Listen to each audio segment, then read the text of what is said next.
আপনাদের চতুর্দিকে লক্ষ্য করেন, ভারতের চতুর্দিকে তাদের কোনো বন্ধু প্রতিম কোন রাষ্ট্র নাই, তাদের কোনো শুভাকাঙ্ক্ষী নাই।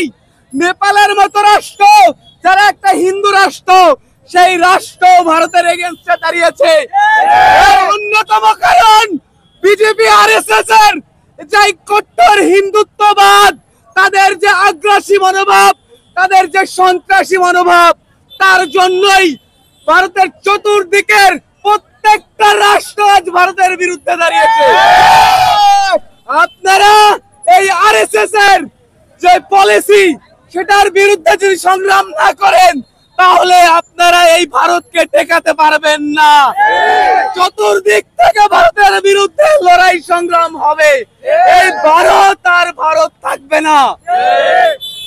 আমরা ভারতের জনগণকে স্পষ্ট করে বলে দিচ্ছি, আপনারা এই পলিসি থেকে বের হয়ে আসেন, অন্যথায় আমরা ভারতের বিরুদ্ধে যুদ্ধ ঘোষণা করবো।